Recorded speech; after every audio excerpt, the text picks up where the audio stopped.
I'm like, hey everyone, welcome to our inflammation and blood sugar webinar. I'm Dr. Jessica.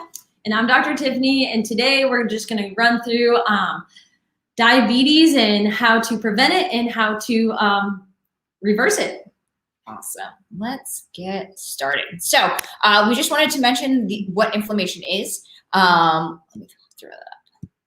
Awesome. So inflammation is the body's way of protecting itself from an injury or an illness, a process by which the white blood cells protect you from infection, outside invaders, such as bacteria and viruses. So inflammation is really a big culprit in a lot of disease processes.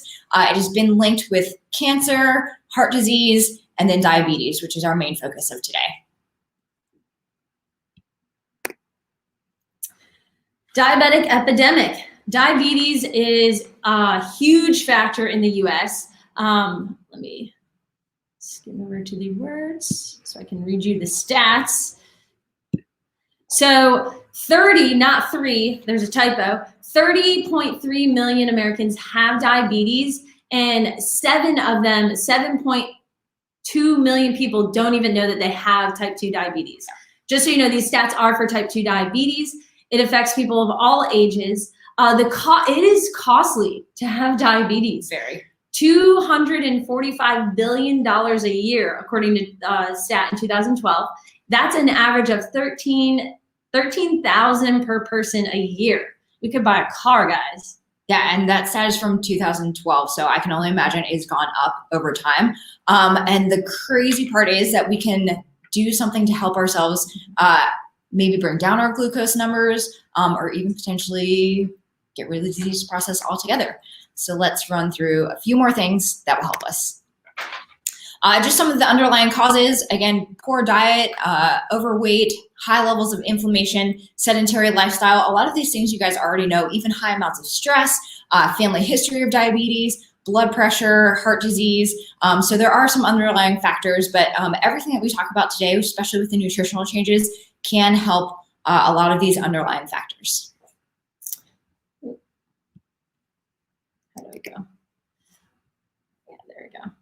So like I said, we're talking about type 2 diabetes. Type 1 diabetes is an autoimmune disorder where the immune system attacks the insulin producing cells in the pancreas.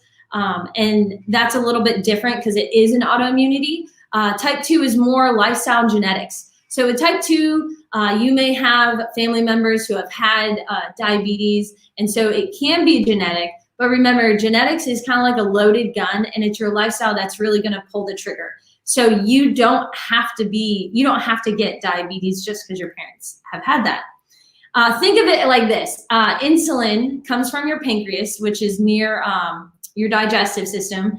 And the insulin is like the car that goes and picks up its friend's sugar out of your bloodstream, and it takes sugar to your cells to be used for your metabolism. So it is a natural process. It's a great thing. The problem comes when you have too much sugar in your blood system and your insulin just can't keep up bringing the sugar to the cells. Let's go through some normal numbers. If you have diabetes, you should know what your A1C and your blood sugar numbers are.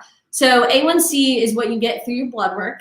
Normal is 5.7 to 6.4. That 6.4 range, your doctor might tell you you might be pre-diabetic, and anything above that is going to be classified as type 2 diabetes.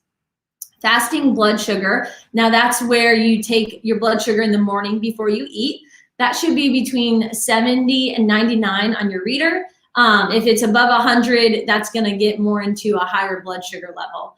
And then if you do take your blood sugar after you eat, about 2 hours after you eat, that should be 140 or below.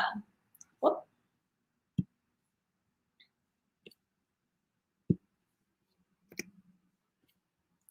So again, we wanted to talk about just where do things go wrong. This is more of a slide of inflammation in general.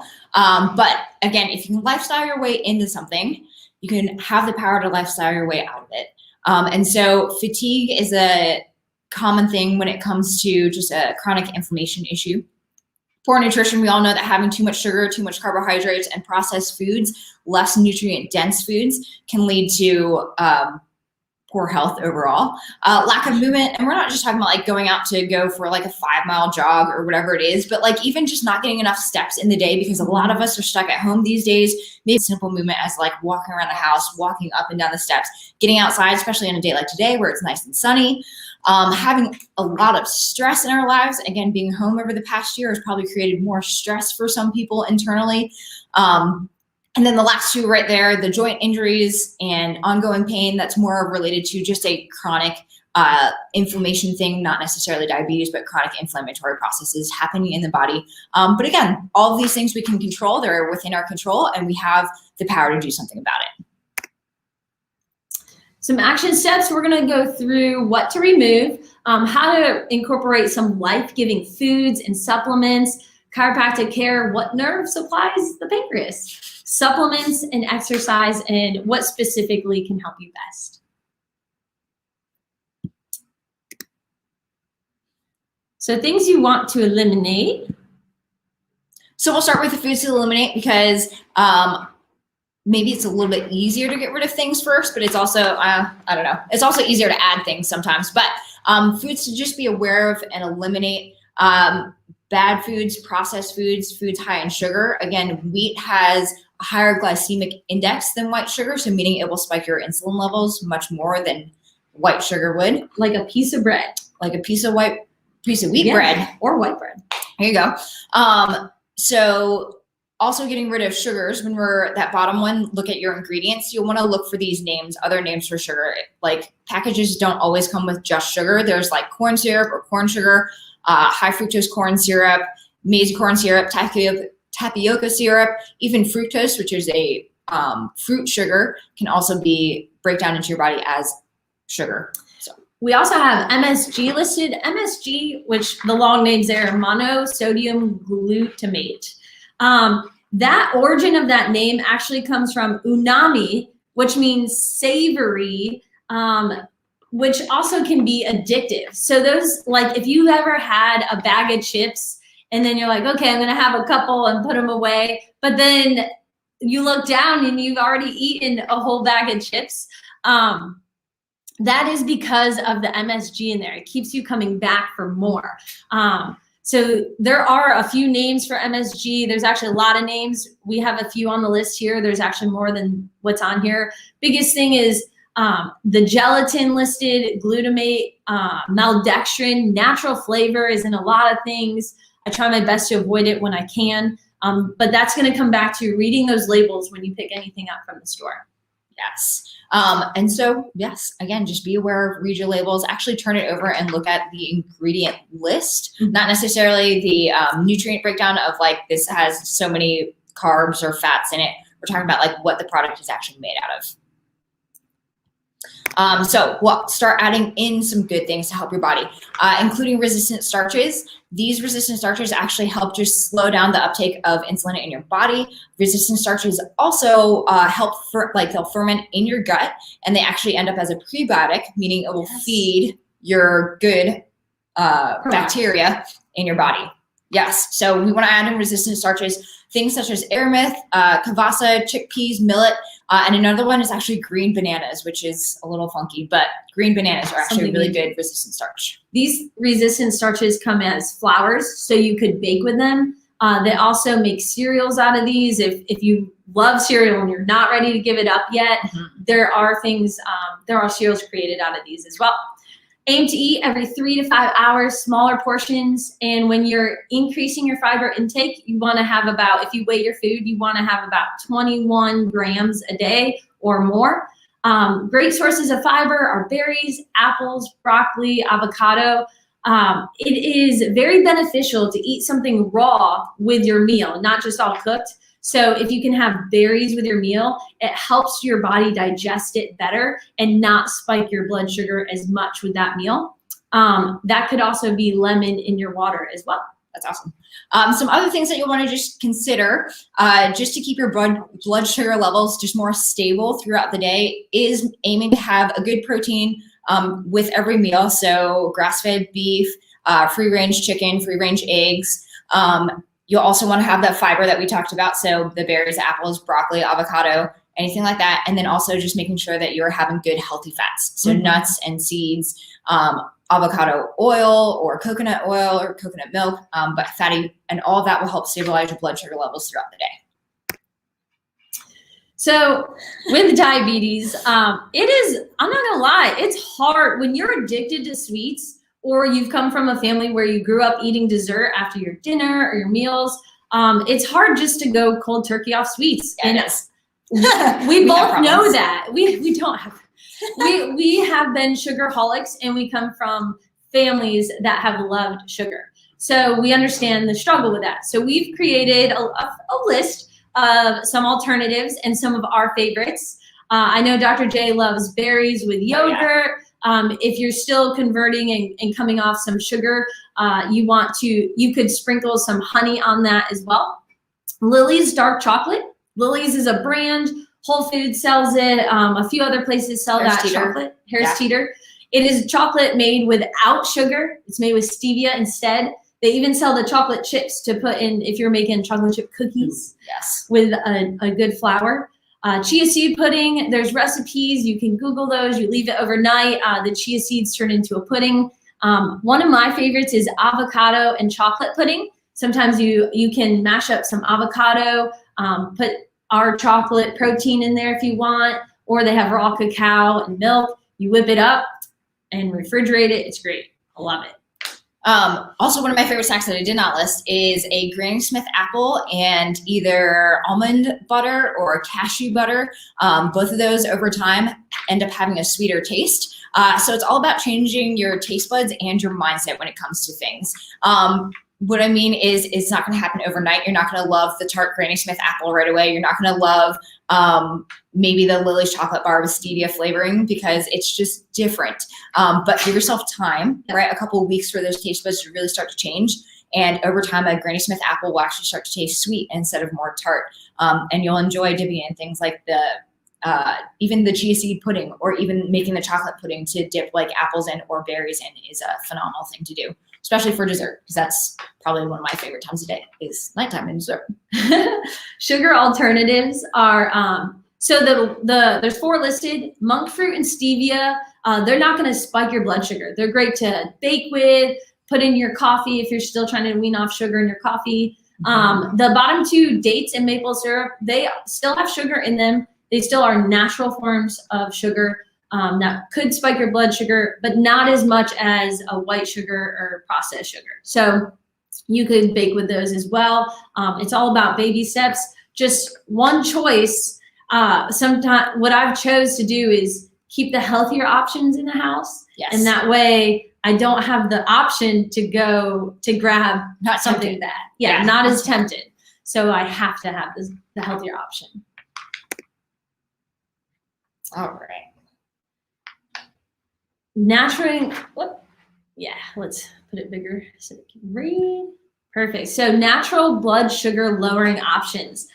These are just good things you can start putting in your diet at any time. So olive leaf extract can increase your insulin sensitivity. There was a study done at the University of Auckland where researchers proved this. They had 46 overweight men, and they split them into 2 groups, one placebo group and one group that received the olive leaf extract. And they did this for 12 weeks. And after the 12 weeks, the people who got the olive leaf extract reduced their blood sugar by 15%. They also found that the productivity of the insulin generating cells of the pancreas, basically the cells that make insulin, increased the insulin production by 28%. That is as comparable to metformin. So they found olive leaf extract to be comparable to metformin. Which is awesome. Other things are black seed. That has a few names as Roman coriander, black sesame, black cumin. If you take 2 grams of that a day, it can reduce your blood sugar. And then also spirulina. Spirulina is amazing. Spirulina is a blue-green algae, and it has tons of protein, calcium, iron, and magnesium in it. You can find spirulina at most grocery stores. You can find it at most grocery stores or even Whole Foods. It's in a lot of products, but it's a superfood at best. Cool. We'll also talk about berberine. Berberine is a substance that is found in a plant and also, again, shown to be just as effective as metformin is in lowering your blood sugar levels. And then also adding cinnamon. There's a specific kind called Ceylon cinnamon, again, shown to lower fasting blood sugar levels. So these are things that you can pick up, like you said, at the local grocery store that you could find, Whole Foods, GNC. Yes. The Ceylon, the cool thing about that cinnamon is it's from where cinnamon was originally harvested in Sri Lanka. That is where that one is from. It's pretty cool. All right, so we want to talk about how chiropractic plays a role in this.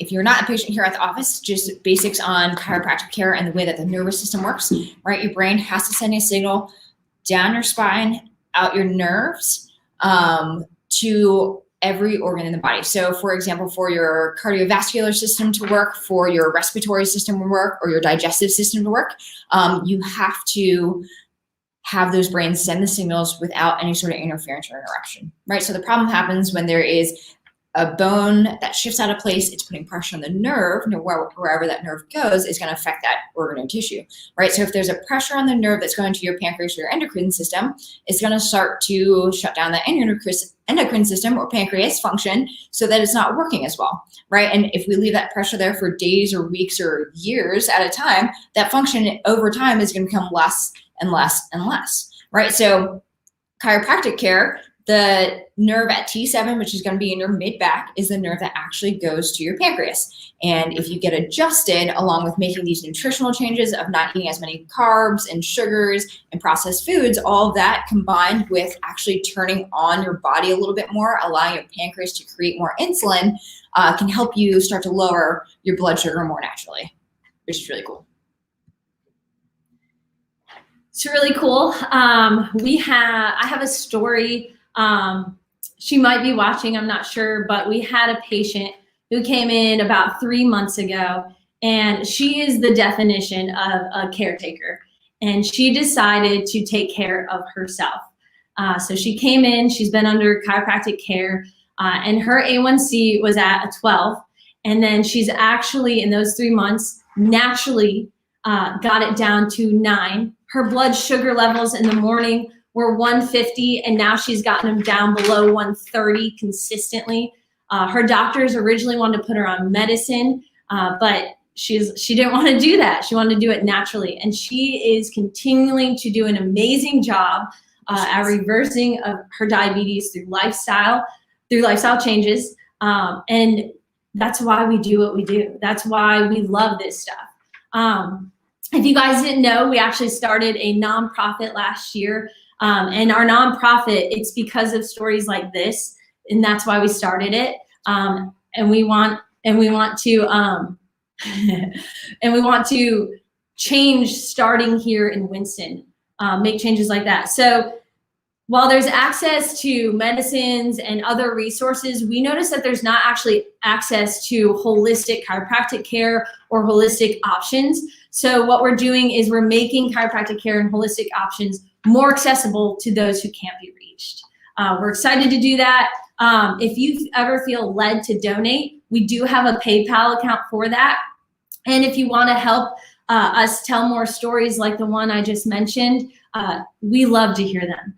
Our PayPal, if you can't see it, it's going to flash on the screen, and then it will be clickable in the comments. It is paypal.me/Hope Health United. And anytime you donate, it is tax deductible as well on your taxes.